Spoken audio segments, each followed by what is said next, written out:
दोस्तों चलिए आज की वीडियो शुरू करते हैं। दोस्तों वीडियो शुरू करने से पहले मैं आपको एक बात बता दूं कि आपने अभी तक हमारे इस चैनल को सब्सक्राइब नहीं किया हो तो नीचे पर आपको ग्रीन बटन में सब्सक्राइब करके लिखा रहा होगा, इसके ऊपर क्लिक कर लीजिए और साइड में नोटिफिकेशन बेल भी आएगा, उसको भी क्लिक कर लें ताकि आपको मिल सके हमारे अगले वीडियो की नोटिफिकेशन सबसे पहले और आप कुछ नया सीख सके। સૌરાષ્ટ્રની એકમાત્ર સ્કૂલ જ્યાં ટ્રસ્ટી તથા સંચાલકો ડોક્ટર, એન્જિનિયર તથા શિક્ષકો છે એવી Kanabar school of science and commerce કાર્યક્ષેત્ર ધોરણ 5 થી 10, 11, 12 સાયન્સ એન્ડ કોમર્સ। દીકરાઓ અને દીકરીઓ માટેના ઉજ્જવળ ભવિષ્ય માટે વાલીઓની પહેલી પસંદગી Kanabar school of science and commerce. અહીં છે શ્રેષ્ઠ શિક્ષકો દ્વારા મર્યાદિત સંખ્યામાં વિદ્યાર્થીઓ માટે ભણતર, અલગ અલગ સાયન્સ લેબ, કોમ્પ્યુટર લેબ, દીકરાઓ તથા દીકરીઓ માટે અલગ અલગ હોસ્ટેલ સાથે શુદ્ધ સાત્વિક ભોજનની વ્યવસ્થા, ટ્રાન્સપોર્ટેશનની સુવિધા, જી તેમજ નીટની તૈયારી સ્કૂલમાં જ। તો આથી વિશેષ આપ આપના બાળક માટે શું ઈચ્છો તો આજે જ એડમિશન માટે સંપર્ક કરો। Unit 1 Kanabar school of science and commerce, Khamrod ચોકડી, Junagadh bypass, Junagadh. Unit 2 main post ઓફિસની પાછળ, શ્યામ વિદ્યાલય, સરકારી ગોડાઉન પાસે, ગાંધીગ્રામ, જુનાગઢ। ગુડ મોર્નિંગ વિદ્યાર્થીઓ, આપણે આગળ વધીએ ચેપ્ટર 11 દ્રવ્યના ઉષ્મીય ગુણધર્મ। લાસ્ટમાં તમે વાત કરી હતી તાપમાન, પદાર્થના ગરમ કે ઠંડાપણાની માત્રાને તાપમાન કહેવાય। પદાર્થ ઠંડો હોય તો તાપમાન નીચું કહેવાય, પદાર્થ ગરમ હોય તો તાપમાન ઊંચું કહેવાય। તાપમાન માપવા માટે થર્મોમીટર વપરાય અને થર્મોડાયનેમિક તાપમાન એ 7 ભૌતિક રાશિમાંથી એક રાશિ છે। થર્મોડાયનેમિક તાપમાનનો SI એકમ છે કેલ્વિન। તાપમાન માપવા માટેના 3 એકમો છે, કેલ્વિન, અંશ સેલ્સિયસ અને ફેરનહીટ। લાસ્ટમાં તમે ભણ્યા હતા કે temperature of kelvin is equal to temperature of Celsius plus 273 અથવા 273.15। સેલ્સિયસમાં 273.15 ઉમેરો એટલે કેલ્વિનમાં ઉમેરો। પછી જે temperature of Fahrenheit is equal to 32 plus 9/5 temperature of Celsius. એટલે ફેરનહીટમાં ફેરવવા માટે 32 વત્તા 9/5 ગુણ્યા ટેમ્પરેચર સેલ્સિયસ, આ સૂત્ર તમે જાણો છો। એટલે સેલ્સિયસમાંથી ફેરનહીટમાં, ફેરનહીટમાંથી સેલ્સિયસમાં, કેલ્વિનમાંથી સેલ્સિયસમાં, સેલ્સિયસમાંથી કેલ્વિનમાં આ એકબીજાના રૂપાંતરણ ગમે તેમ ફેરવે તો પણ તમને આવડવા જોઈએ। હવે વાત કરી લાસ્ટમાં તમારી પાસે જે કંઈ ટોપિક હતો એમાં એક સર્વસામાન્ય આલ્ફા એલ ડેલ્ટા ટી, પછી બીટા એલ ડેલ્ટા ટી અને ગેમા એલ ડેલ્ટા ટી। શું તાપમાનનો ફેરફાર લંબાઈના સમપ્રમાણમાં, તાપમાનનો ફેરફાર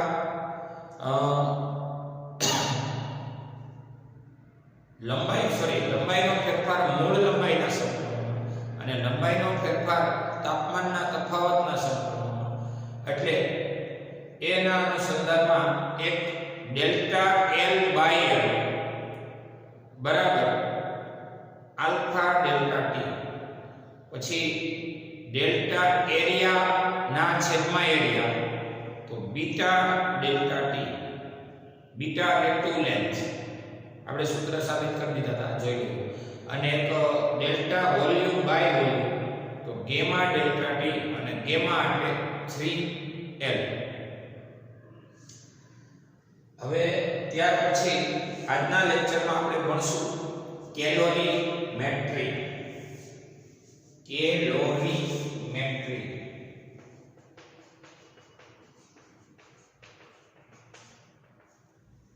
હવે આમ તો કેલોરી મીટર એ એક ઉપકરણ છે। કેલોરી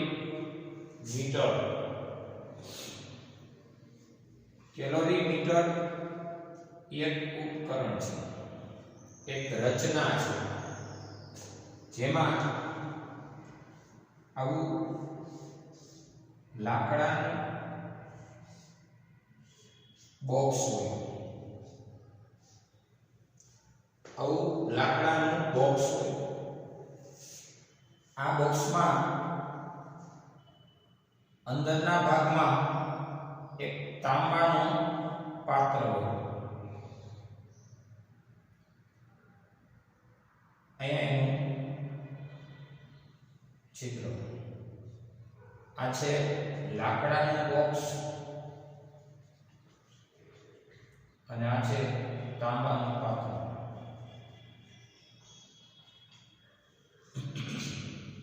અને એની ફરતે થર્મોકોલ કે ગ્લાસ વુલથી અલગ કરેલું હોય.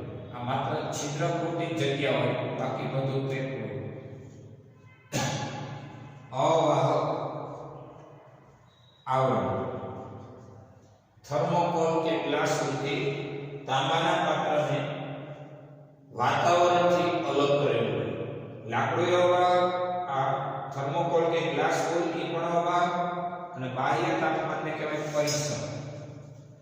આને કહેવાય પરિસર, ટેમ્પરેચર સરાઉન્ડિંગ. એને કહેવાય વાતાવરણનું દબાણ, વાતાવરણનું તાપમાન. આસપાસનું સરાઉન્ડિંગ એટલે આસપાસનું તાપમાન. અહીંયા તમારે લેવાનું છે પાણી.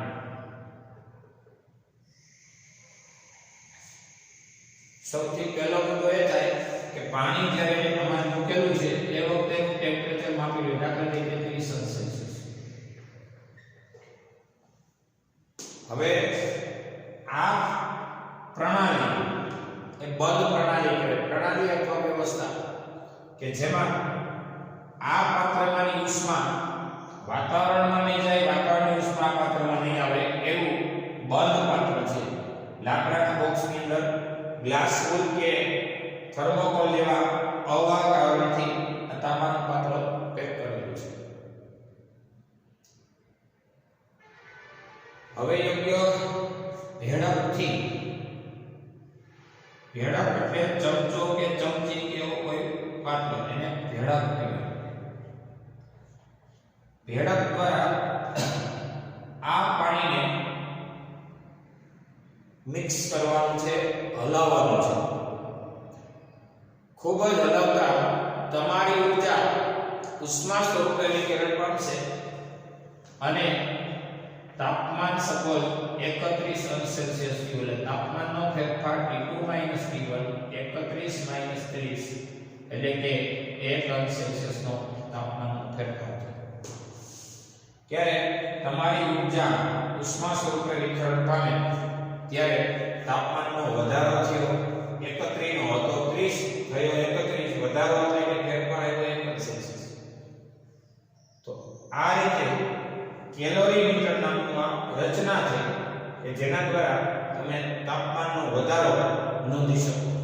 બસ આ એક રચના હતી. હવે ત્યાર પછી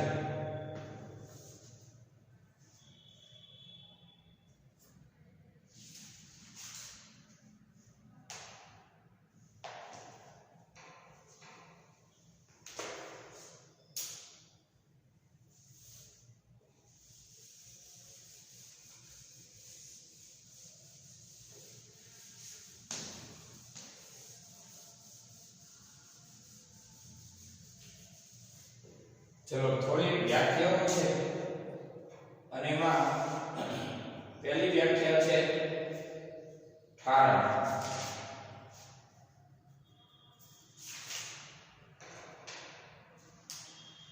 ઠારણ એટલે ઘનમાંથી પ્રવાહીમાં રૂપાંતરને ગલન કહેવાય. પહેલા ગલન, ઘનમાંથી પ્રવાહીના રૂપાંતરણને ગલન. બરફમાંથી પાણી એટલે ગલન. પછી ઠારણ, તો પ્રવાહીમાંથી ઘનના રૂપાંતરણને ગલન, ઠારણ કહેવાય. પાણીમાંથી બરફ બને એને ઠારણ પ્રક્રિયા કહેવાય. ત્યાર પછી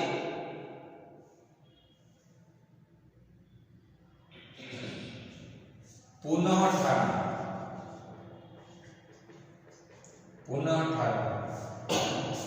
પુનઃઠારણ એટલે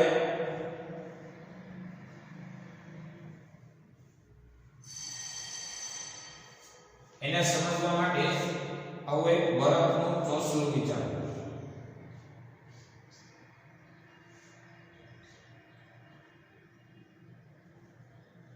આ છે બરફ અને એને આવા અવાહક પાર્ટ પર લખો.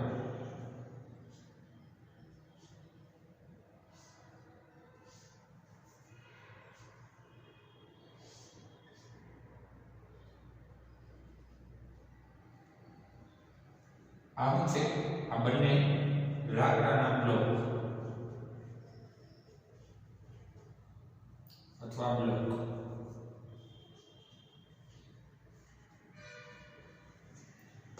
હવે તારથી બરફની બંને બાજુ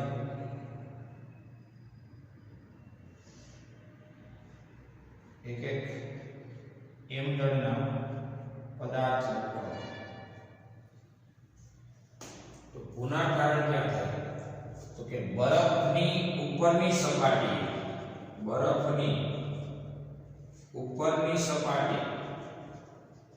પર તાર દ્વારા એ શું લાગે છે? તો કે બળ લાગે છે. તાર દ્વારા દબાણ લાગે છે, જેથી ઉપરની સપાટીના તારના સંપર્કના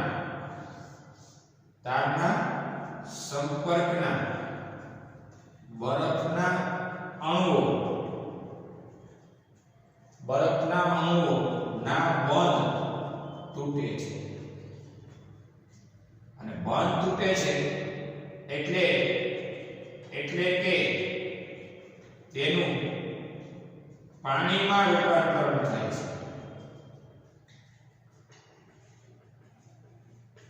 જેથી તાર સપાટીમાં ઊંડે સુધી ઉતરે છે. જેથી તાર ઉપર શું લાગે છે? બળ લાગે છે. એને mg શું કહેવાય? mg, weight force. જેથી તાર બરફની સપાટીમાં થોડો ઊંડે ઉતરે છે. બરફની સપાટીમાં તાર ઊંડે ઉતરે ને પુનઃકારણ ન કહેવાય, પણ તાર ઊંડા ઉતર્યા પછી આ તાર બરફમાં ઊંડે ઉતર્યા પછી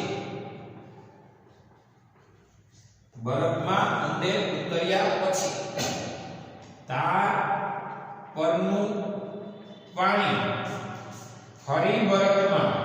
ફરીથી બરફમાં રૂપાંતરણ થાય.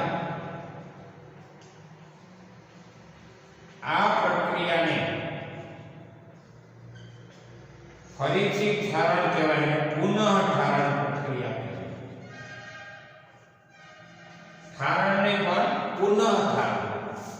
ફરીથી બરફની ઉપરની સપાટી પર તાર દ્વારા બળ લાગે છે. અહીં નીચે મેં તમને બતાવ્યું, બળ લાગે છે, દબાણ લાગે છે. એકમ ક્ષેત્રફળ પર લંબ રૂપે બળ લાગે છે, દબાણ. ઉપરની સપાટીના તારના સંપર્કમાં બરફના અણુના બંધ તૂટે. અહીં બરફના અણુના બંધ તૂટે એટલે બરફ પાણીમાં રૂપાંતર થાય. એટલે તાર છે બરફની સપાટીમાં થોડો ઊંડે ઉતર્યા પછી આ તાર બરફમાં ઊંડે ઉતર્યા પછી તાર પરનું પાણી ફરીથી બરફમાં રૂપાંતર થાય. આ પ્રક્રિયાને પુનઃ ઠારણ પ્રક્રિયા કહેવાય. ત્યારબાદ બાષ્પીકરણ. પ્રવાહીમાંથી વાયુમાં રૂપાંતરને બાષ્પીકરણ.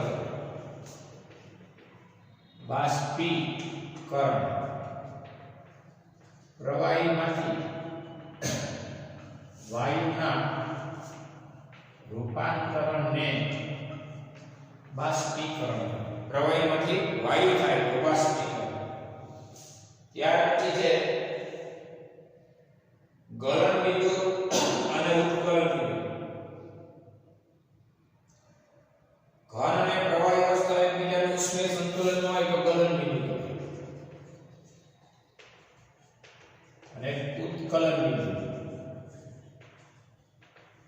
પદાર્થની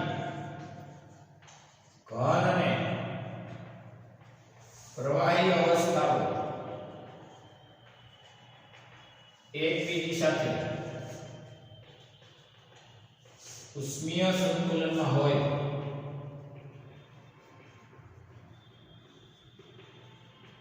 તો આ વખતના પદાર્થના તાપમાનને ગલન બિંદુ કહેવાય.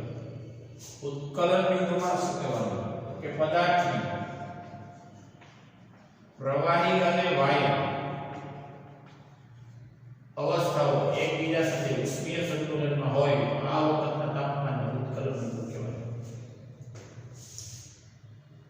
ગલન બિંદુ અને ઉત્કલન બિંદુ. ગલનમાં ઘનમાંથી પ્રવાહીમાં એ ગલન બિંદુ, ઉત્કલનમાં પ્રવાહીમાંથી વાયુમાં રૂપાંતર થાય આ વખતના તાપમાનને ઉત્કલન બિંદુ કહેવાય. બરફનું ગલન બિંદુ 0 સેલ્સિયસ છે. 0 સેલ્સિયસ પછી બરફ પાણીમાં રૂપાંતર થાય. 0 સેલ્સિયસ પછી એટલે 1 સેલ્સિયસ પાણી. પછી ઉત્કલન બિંદુ છે ને પાણીનું 100 સેલ્સિયસ. 100 સેલ્સિયસ તાપમાને પાણીનું વરાળમાં રૂપાંતર શરૂ થાય. એટલે 100 પછી ગમે તે 101, 102, 103 આ બધું પાણીનું હોય પણ શું હોય? વરાળ. ઓકે, નોંધી.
ત્યાર પછી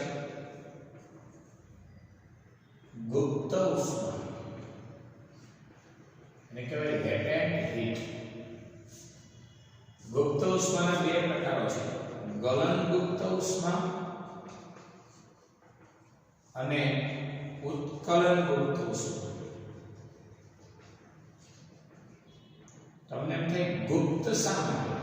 ગુપ્ત એટલે છુપાયેલી છે, દેખાતી નથી અથવા અદ્રશ્ય છે. આવી ઉષ્મા શા માટે નામ થયું? તો કહી દેવાનું કે ગલન કીધું ને 0 સેલ્સિયસ ના બરફમાંથી 0 સેલ્સિયસ ના પાણીમાં રૂપાંતરણ વખતે બરફના બંધ તૂટે છે,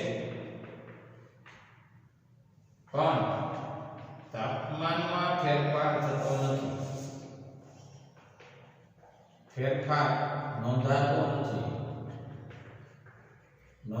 નથી એટલે કહેવાય અદ્રશ્ય છે, થર્મોમીટર નોંધી શકતું નથી. એટલે આવી ઉષ્માને ગુપ્ત ઉષ્મા કહેવાય, ગલન ગુપ્ત ઉષ્મા કહેવાય.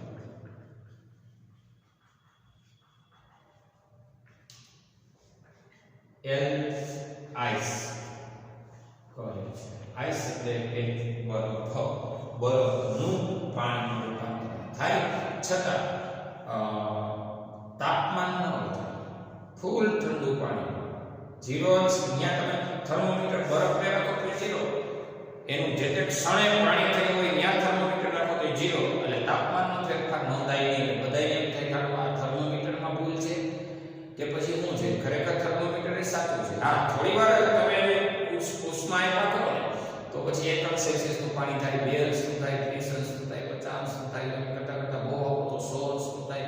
100 અંશ એ પાણી હોય, 100 અંશની વરાળ હોય, એ ઉત્કલન ગુપ્ત ઉષ્મા 100 અંશ સેલ્સિયસના પાણીમાંથી 100 અંશ સેલ્સિયસની વરાળમાં રૂપાંતરણ ફર્સ્ટ સ્ટેજની વરાળ કહેવાય. આવ પહેલા લેવલ આ પહેલા લેવલનું પાણી કહેવાય. ખાલી બંધ તૂટ્યું હોય તાપમાનમાં નોંધપાત્ર ફેરફાર દેખાય નહીં. 100 સેલ્સિયસના પાણીમાંથી 100 સેલ્સિયસની વરાળના રૂપાંતરણ વખતે શું થતું હોય તો કે પાણીના બંધ તૂટે પણ તાપમાનમાં ફેરફાર નોંધાતો નથી. એટલે આવી ઉષ્માને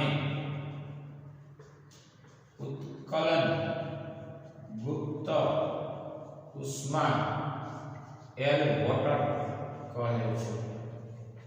લેટેન્ટ હીટ પરથી એર અને એનું સર્વસામાન્ય સૂત્ર છે Q બરાબર ml.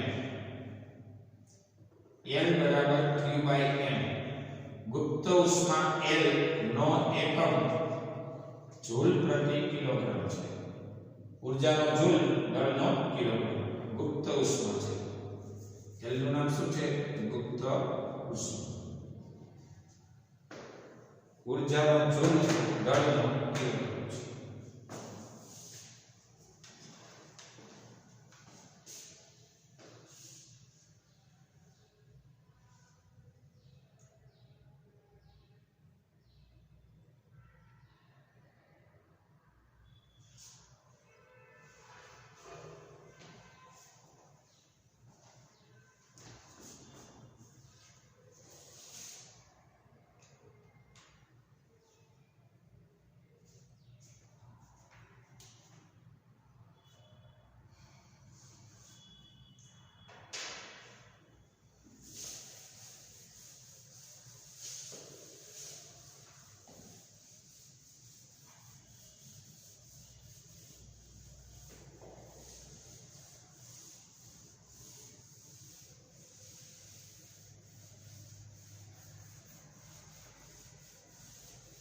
ત્યાર પછી આપણે બે ઉષ્માના મેઇન પ્રકારો પર જશું.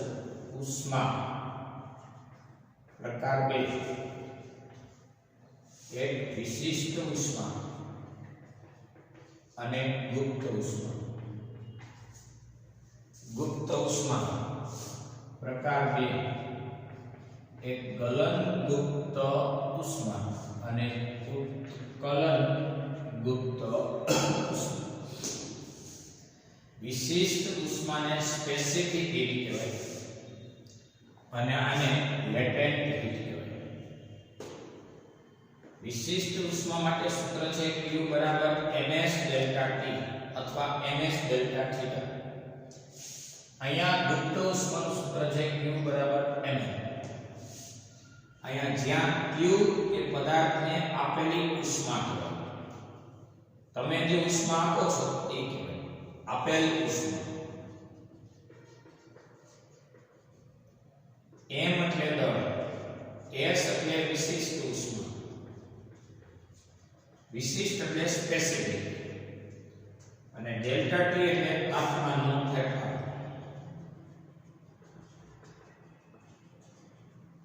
દાખલા તરીકે આવો કોઈ પદાર્થ છે, શરૂઆતનું તાપમાન 30 અંશ સેલ્સિયસ છે, પછીનું તાપમાન 32 અંશ સેલ્સિયસ છે, તો તાપમાનનો ફેરફાર 2 અંશ સેલ્સિયસનો થયો નહીં, તમે શું આવી ઉષ્મા. તો આ તાપમાનનો ફેરફાર થતો હોય વધારે કે ઘટાડો તમે પણ લઈ લ્યો તો 2 ડિગ્રી ઘટે પણ ખરા. એટલે આપો છો આપણે ઉદાહરણ આપી આપેલી ઉષ્મા તો આપો છો 2 ડિગ્રી વધે એટલે ફેરફાર થયો એટલે કહેવાય એને વિશિષ્ટ. હવે આ જ લેવલમાં આપણે જે s ને સૂત્રનો કરતા બનાવીએ તો q ના છેદમાં m ડેલ્ટા t થશે. q ના છેદમાં m ડેલ્ટા t એટલે કે s નો એકમ q નો એકમ જૂલ, દળનો એકમ કિલોગ્રામ, તાપમાનના ફેરફારનો એકમ કેલ્વિન. ઊર્જાનો જૂલ દળનો કિલોગ્રામ તાપમાનના ફેરફારનો છે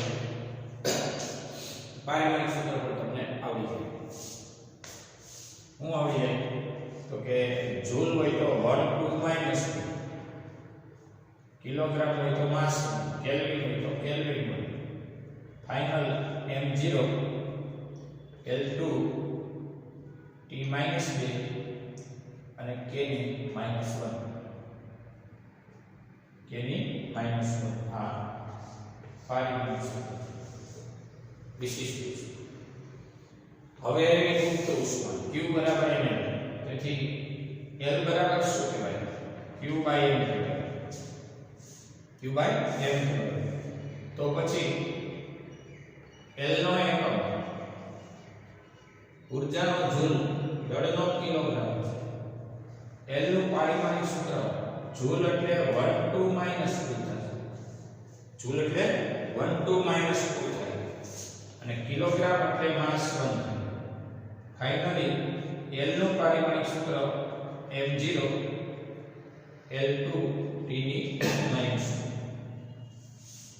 આ થઈ વાત પારિમાણિક સૂત્રના છે હવે અહીંયા તમે ઉષ્મા આપો 0 સેલ્સિયસ ના બરફને આ બરફ છે 0 સેલ્સિયસ પછી માઈક્રો 0 સેલ્સિયસ તાપમાનનો તફાવત ચેક કરો તો બાદબાકી કરો 0 તફાવત 0 એટલે સરખું તાપમાન ઉષ્મા એટલી છતાંય કોઈ પાત્રની અંદર બરફ કરી દીધો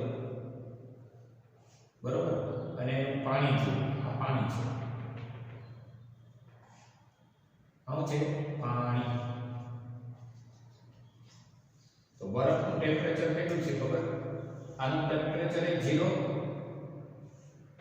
પાણી છે એનું ટેમ્પરેચર એ 0 એટલે એવું જ કહેવાય કે બરફના બંધ તોડવામાં તમારી ઉષ્મા ગઈ છે ઉષ્મા ક્યાંય નાશ પામતી નથી કારણ કે ઊર્જા સંરક્ષણ મુજબ ઊર્જા ક્યાંય નાશ નથી પામતી ઊર્જા નવી ઉત્પન્ન થતી એક સ્વરૂપમાંથી બીજા સ્વરૂપમાં શું થાય છે રૂપાંતરણ બરફના બંધ તૂટી અને પાણીમાં રૂપાંતરણ માટે તમારી ઉષ્મા ગઈ છે જે થર્મોમીટર દ્વારા દેખાતી નથી આવી ઉષ્માને કહેવાય ગુપ્ત ઉષ્મા એ જ રીતે 100 સેલ્સિયસનું પાણી લઈ એની જેટલે ક્ષણની એની વરાળ થતી હોય પહેલા લેવલમાં તો 100 સેલ્સિયસની વરાળ થાય તો આ રીતે પાણીના બંધ તૂટી અને વરાળમાં રૂપાંતરણ થાય આ વખતની ઉષ્મા એટલે એની ઉત્કલન મુક્ત ઉષ્મા આ ઉષ્મા તમારા પાણીના બંધ તોડવામાં વપરાણી છે માત્ર દ્રવ્યનું સ્વરૂપ બદલે છે આમાં દ્રવ્યના સ્વરૂપ બદલવાની ઉષ્માને કહેવાય ગુપ્ત ઉષ્મા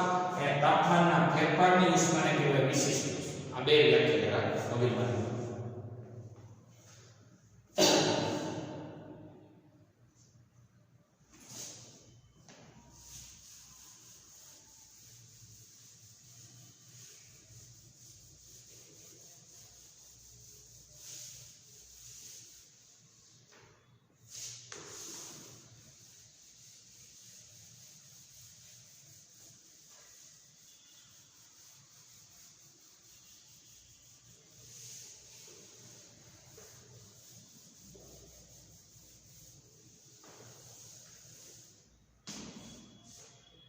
ત્યાર પછી તમને આલેખ સમજવાનો પાઠ્યપુસ્તકમાં છે પેજ નંબર 285 પર પેજ નંબર 285 જો તાપમાન વિરુદ્ધ ઉષ્માનો આલેખ છે અહીંયા 100 આ છે તાપમાન વિરુદ્ધ આ છે ઉષ્મા અહીંથી આ 100 હોય અહીંનું લેવાય -100 આ છે +100 તાપમાન છે અંશ સેલ્સિયસ અને ઉષ્મા છે ઊર્જા છે હવે પહેલો લેવલ એ તમને સમજાવું કે -100 વાળો શું હોય કે પાણી કે ના વરાળ હોય કે ના બરફ હા આ -100 વાળાને બરફને ઉષ્મા આપતા જઈએ, જેમ જેમ ઉષ્મા આપો ઉષ્માનું મૂલ્ય વધારતા એમ -100 વાળો બરફ તે 0 ની નજીક જતો રહે. આ ઉષ્મા વખતે આ ઉષ્મા વખતે આ ઉષ્મા વખતે આ નંબર જો આમ થવાનો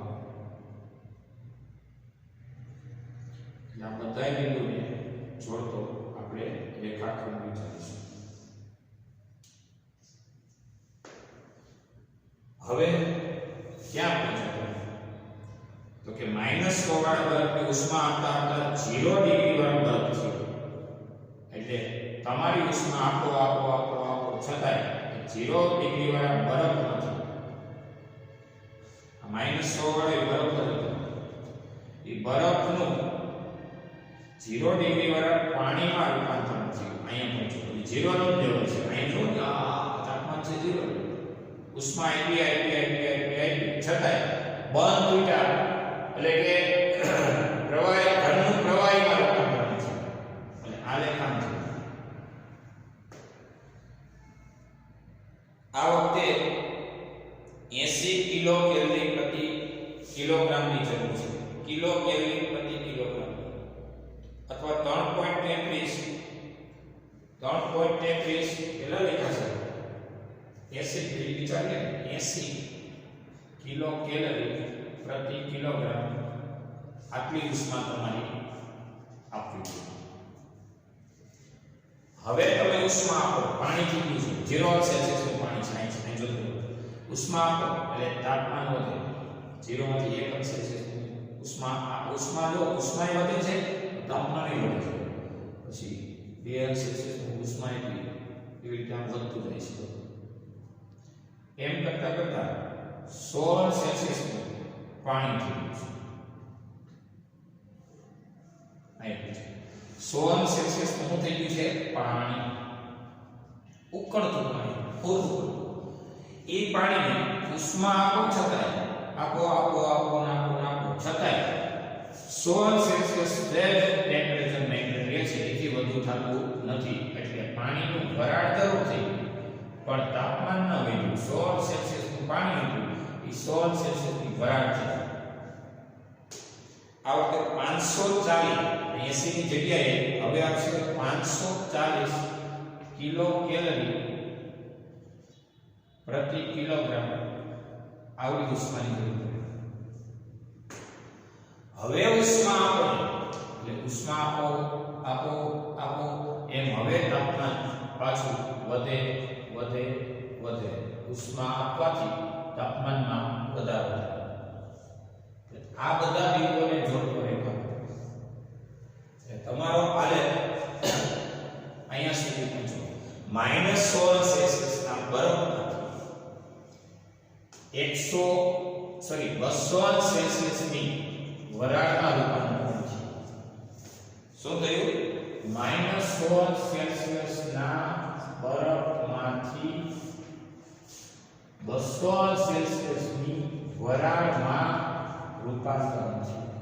તો -16 સેલ્સિયસના બરફને ઉષ્મા આપો, બંધ તૂટે. પણ આ બંધ તૂટતા પાણી થાય ને ત્યાં સુધી તો ઉષ્મા તમારે તાપમાનના વધારામાં હોય. બંધ ક્રમશઃ નબળા પડે. હાવ ક્યારે તૂટે ખબર? 0 હશે. ત્યાં સુધી વીક થાય, પાણી નો થાય. 0 માંથી 0 એ પહોંચે ત્યાં સુધી બંધ તૂટે નબળા પડે. આ 0 માંથી પાણી બનવાનું શરૂ થાય. 0 થી 1 તરફ જાય, 1 થી 2 પછી પાણી. 0 એ એક્સ્ટ્રીમ બાઉન્ડ. 0 થી એટલે તો કહેવાય કે એની ગલનયુક્ત ઉષ્મા છે. ગલન એટલે ઘનનું પ્રવાહી રૂપાંતર. તો હવે -100 વાળા બરફને ઉષ્મા આપો એટલે બંધ ક્રમશઃ નબળા પડતા જાય 0 સુધી પહોંચાડો. ઉષ્મા આપો એમ તાપમાન વધે.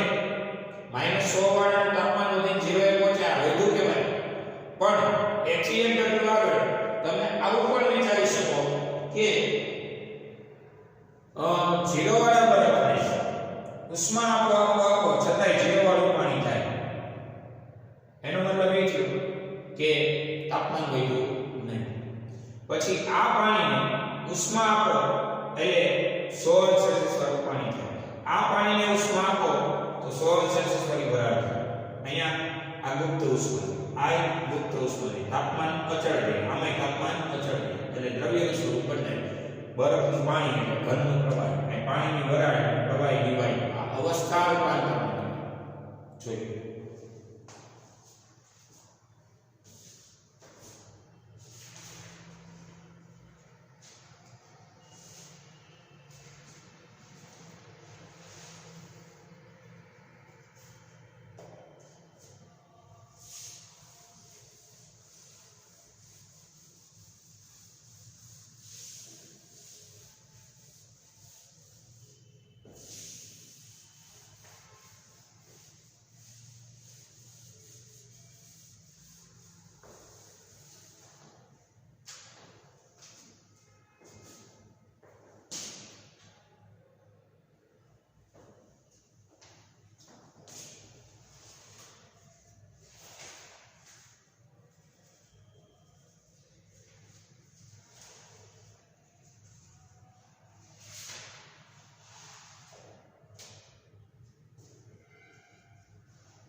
જો એક છે પ્રસામાન્ય ગલનબિંદુ.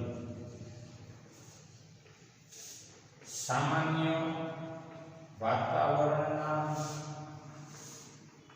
દબાણે પદાર્થના ગલનબિંદુને પ્રસામાન્ય ગલનબિંદુ કહેવાય. અને હવે પ્રસામાન્ય ઉત્કલન બિંદુ, પ્રમાણભૂત વાતાવરણના દબાણે પદાર્થના ગલન બિંદુ પદાર્થના ઉત્કલન બિંદુ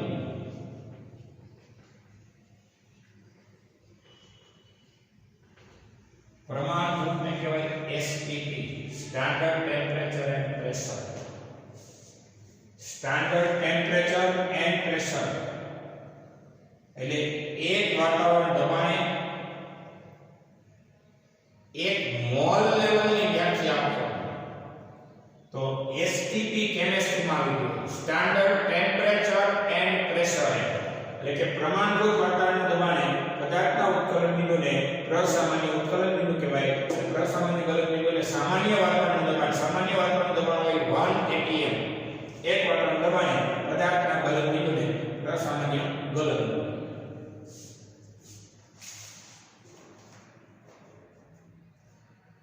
એક છે ઉર્ધ્વપાતન.